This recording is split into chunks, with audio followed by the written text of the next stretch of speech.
T K ഗോവിന്ദൻ്റെ കാര്യം പറഞ്ഞപ്പോൾ പെട്ടെന്ന് എനിക്ക് ഓർമ്മ വന്നൊരു കാര്യം, ഞാൻ വലിയ അത്ഭുതത്തോടെയും കൗതുകത്തോടെയും കേട്ടൊരു കാര്യമാണ്. ടി കെ ഗോവിന്ദൻ ഈ പാർട്ടിയിൽ നിന്ന് വന്നിട്ട് CPM ഇറങ്ങിയിട്ട് മത്സരിക്കാൻ വേണ്ടി തീരുമാനിച്ചപ്പോൾ അദ്ദേഹത്തിൻ്റെ ഭാര്യയും പാർട്ടി നേതാവൊക്കെയാണ്, ഭാര്യ പഞ്ചായത്ത് പ്രസിഡൻ്റൊക്കെ ആയിരുന്ന ആളാണെന്നാണ് മനസ്സിലാക്കുന്നത്. അപ്പോൾ അത് ഓർമ്മയില്ലേ?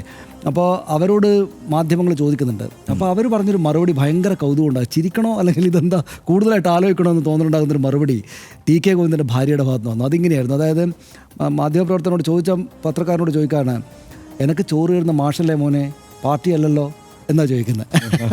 എന്ന് വെച്ചാൽ മാഷ് മീൻസ് ഈ ടി കെ ഗോവിന്ദൻ ഭർത്താവ്. അപ്പോൾ മാഷ് തീരുമാനിക്കുന്നതിനൊപ്പമല്ലേ ഞാൻ നിൽക്കേണ്ടത്, പാർട്ടിയല്ലോ എനിക്ക് ചോറ് തരുന്നത്. അപ്പോൾ അത് ഭയങ്കര അത്ഭുതമാണ്. കാരണം നമ്മൾ ഈ പറയുമ്പോൾ കണ്ണൂരിലെ പാർട്ടി എന്ന് വെച്ചാൽ ഭയങ്കര ഗംഭീരമാണ്, ഇവരെല്ലാം പിന്നെ പാർട്ടി എന്ന് പറഞ്ഞ് നിൽക്കുകയാണ് ചെയ്യാന്നല്ലേ നമ്മൾ വിചാരിക്കുക. അപ്പോൾ ഇവർ പാർട്ടിയുടെ പഞ്ചായത്ത് പ്രസിഡന്റോ എന്തൊക്കെയോ പദവിയൊക്കെ വഹിച്ചിരുന്ന ഒരാൾ ഭർത്താവാണ് എൻ്റെ ഉടമസ്ഥൻ, എൻ്റെ കാര്യങ്ങൾ തീരുമാനിക്കുന്ന ആളെന്ന് പരസ്യമായിട്ട് നമ്മുടെ മാധ്യമത്തിൻ്റെ ഒരു റിപ്പോർട്ടറോട് പറയാണ്, എനിക്ക് ചോറ് തരുന്നത് മാഷല്ലേ മോനെ, പാർട്ടി അല്ലല്ലോ എന്ന്. അങ്ങനെ പറയുന്ന ആളുകളും അവിടെ ഉണ്ടായിരിക്കുകയാണ്. വിനോദിനി ബാലകൃഷ്ണൻ ഇങ്ങനൊരു അഭിമുഖത്തിൽ പോലും അവർക്ക് പറയാനുള്ള അതൃപ്തികളെ പറയുന്നു എന്നല്ലാതെ ഒരു പരിധിക്കപ്പുറത്തേക്ക് പാർട്ടിയൊന്നും കളിയാക്കുകയോ ഇൻസൾട്ട് ചെയ്യുകയോ പാർട്ടിയെ ആകപ്പാടെ തള്ളിപ്പറയുകയോ ചെയ്യുന്നില്ല.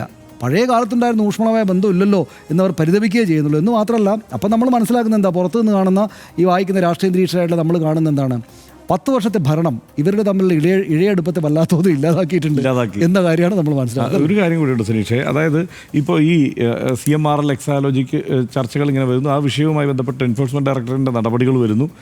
ഇതും ഒരു ഘടകമാണ്. ഈ വിഷയം ഇപ്പോൾ ചർച്ച ചെയ്യപ്പെടുന്നതിനൊരു കാരണമാണ്. കാരണം എങ്ങനെയാണ് ബിനീഷ് കോടിയേരി പരിഗണിക്കപ്പെട്ടത്, എങ്ങനെയാണ് അപ്പുറത്ത് വീണ തൈക്കണ്ടി പരിഗണിക്കപ്പെടുന്നത് എന്നുള്ളതൊരു വലിയ ചർച്ചയാണ്.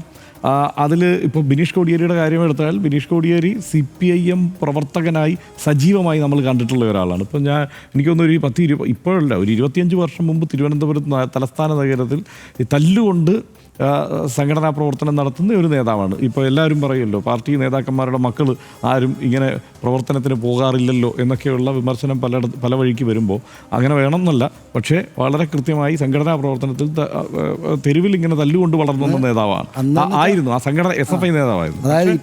അതായത് നേതാക്കളുടെ മക്കള് ഇതിലൊന്നും കിട്ടുന്നില്ലോ എന്ന് ഇപ്പോൾ പറയുന്നെങ്കിൽ അന്ന് നേതാവിൻ്റെ മകനായതുകൊണ്ടാണ് ഈ തോന്നിയാസം ചെയ്യുന്നതായിരുന്നു അന്നത്തെ. അതെ, അങ്ങനെ തന്നെയായിരുന്നു. ബിനീഷ് കോടിയേരിക്ക് നേരെയുള്ള അന്നത്തെ പ്രധാനപ്പെട്ട ആരോപണം ഒരു നേതാവിൻ്റെ മകനായതുകൊണ്ടാണ് ഈ അക്രമം മുഴുവൻ കാണിക്കുന്നത്. പക്ഷെ തല്ലി അടിച്ച് പഴുപ്പിക്കുകയാണ് പോലീസ് അന്ന് ചെയ്തുകൊണ്ടിരുന്നത്. ഇത് നമ്മുടെ കൺമുന്നിൽ കണ്ടിട്ടുള്ളതാണ്.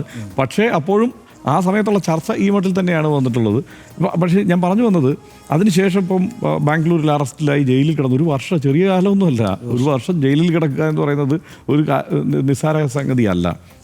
അതിൽ കുറ്റവിമുക്തനാക്കപ്പെടുകയെന്ന്, അല്ലെങ്കിൽ ആ കേസ് അടിസ്ഥാനമില്ലാത്തതാണ് എന്നുള്ളൊരു സാഹചര്യം വന്നതിന് ശേഷവും പാർട്ടി അംഗത്വം കൊടുക്കാതിരിക്കുക എന്നൊക്കെ പറയുന്നത്, നിരന്തരം അഭ്യർത്ഥിച്ചിട്ടും പാർട്ടി അംഗത്വം കൊടുക്കാതിരിക്കുക എന്ന് പറയുന്നത്, 3 വർഷത്തിന് ശേഷം പാർട്ടി അംഗത്വം കൊടുക്കാൻ വന്ന വാർത്തകൾ ശരിയാണെങ്കിൽ ഈ വാർത്ത കണ്ട് പിണറായി വിജയൻ ഇടപെടുകയായിരുന്നു എന്നുള്ളതാണ് മനസ്സിലാക്കുന്നത്.